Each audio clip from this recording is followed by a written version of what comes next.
no Hack in the Box truly ends without us inviting Dhillon lead dog Kannabhiran to the stage to deliver his LOCKNOTE.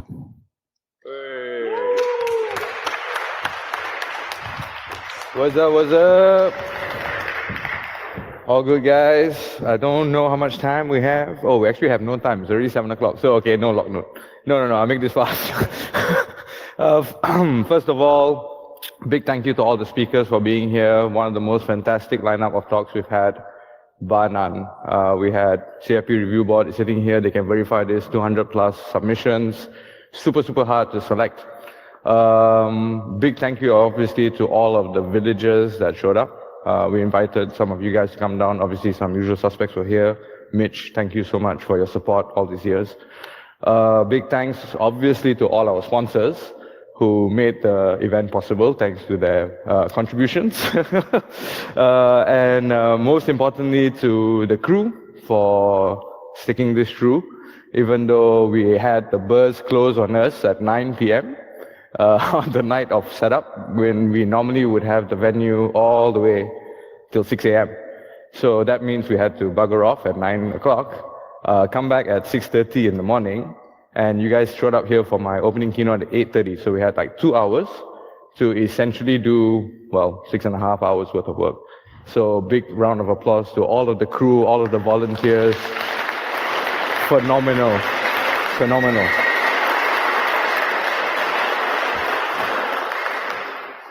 So, make this really quick.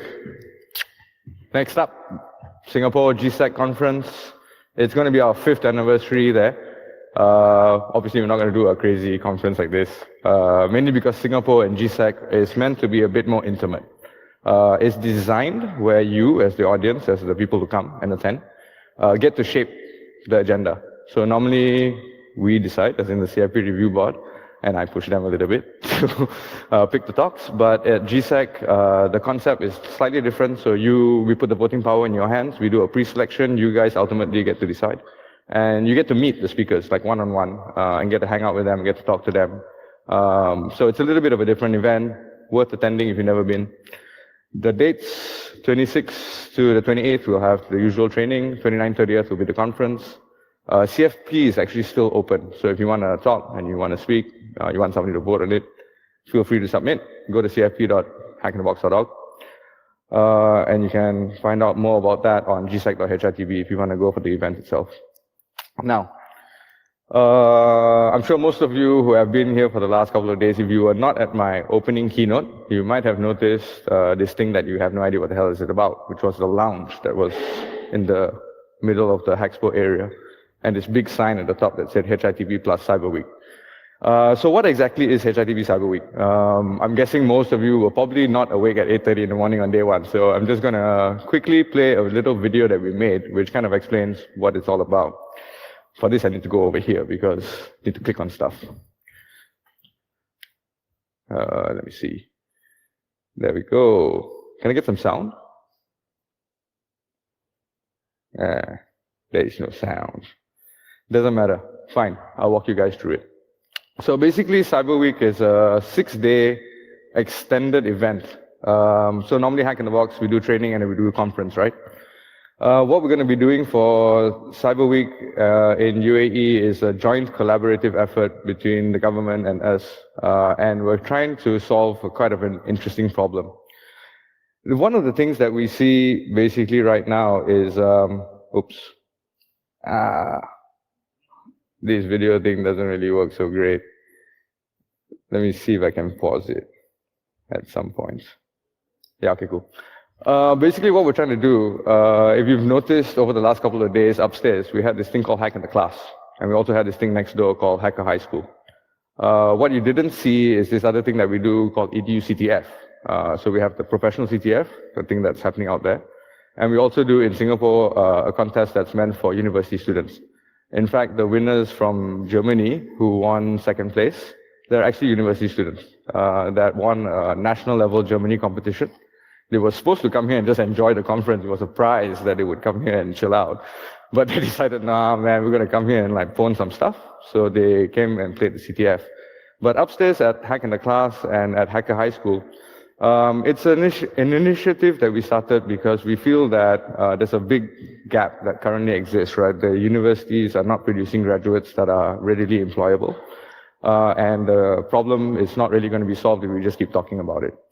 So we thought, all right, fine, let's try and see what's fundamentally missing, right? Is that the way that kids are being taught at a much younger age, even in high school and university, just doesn't really meet the way that kids should be learning, right? And they learn by experimentation. So we started Hack in the Class to try and teach younger kids problem solving, hacker mindset, taught them some electronics, taught them a bit of CDF. We started EDU CTF to try and create a bridge so that university students can get an idea of what it's like to be a hacker, what it's like to solve problems and, work in a team.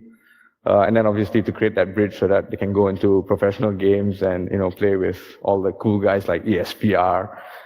So in UAE, we're taking this entire concept and basically the government said like, hey, we like this idea that you're kind of doing stuff for the younger generation. How can we make it even cooler or even better? So we came back to them with some ideas, and that was pretty much how we started with this Cyber Week thing. And so there are actually 4 initiatives that are planned.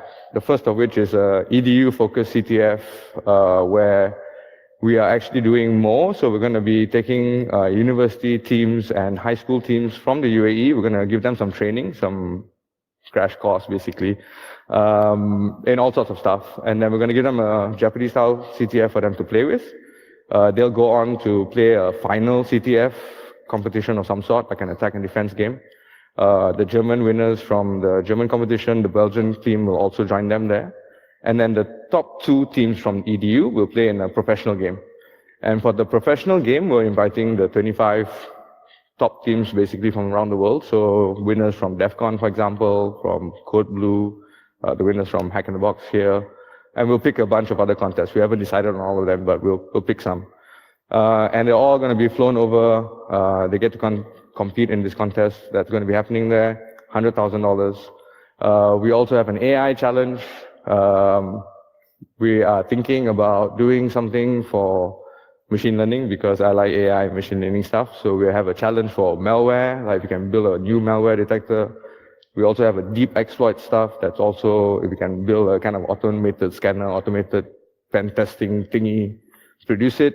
It's like $50,000 that we have for a prize. We're probably going to do a Kaggle contest, but for now it's for postgrads and undergrads. We also have this new bug bounty thing. And that one is an interesting concept in a way, because bug bounties have been around, obviously. I mean, everybody knows it. It's not a new concept as a whole. But what we're doing slightly differently is that we're running our own individual contests, that's fine.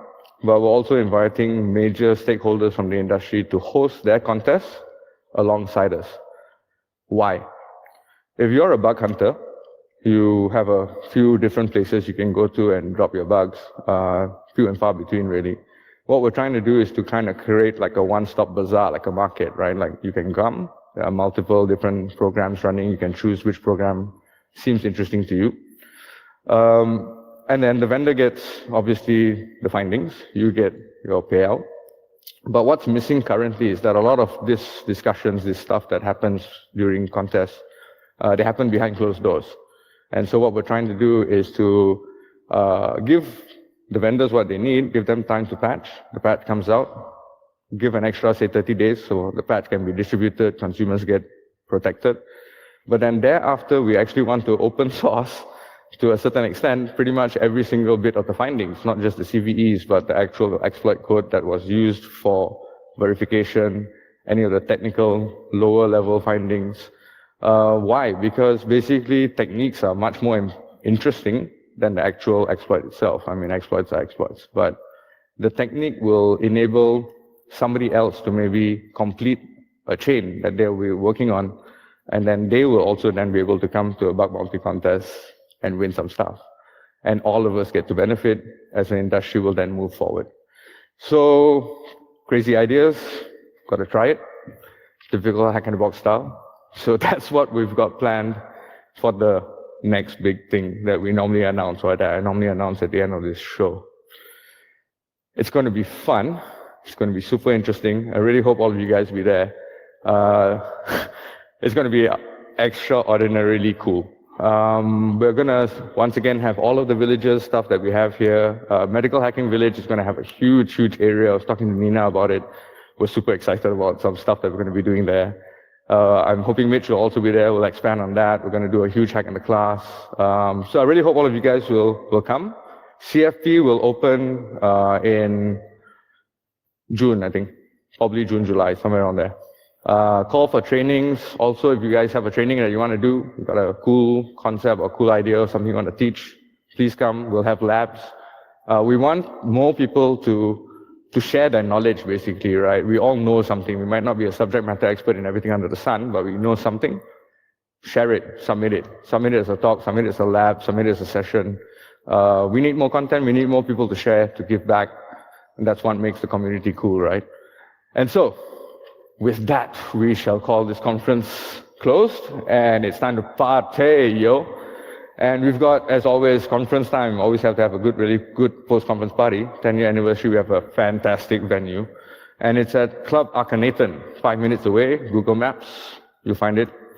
Party starts at 9, if I'm not mistaken. I can't really read. I'm really getting old. Click it. One more slide. Isn't it? One more slide? Yeah. Click it. Good. There's a little map. There you go. So, taken straight from Google Maps. 5 minutes, 8 minutes at most. Sponsored by CrowdFence. So drinks on them. Awesome sauce. Thank you guys again for joining us. I'll see you guys at the party. Love all of you guys. Hack on. See you guys. Ciao.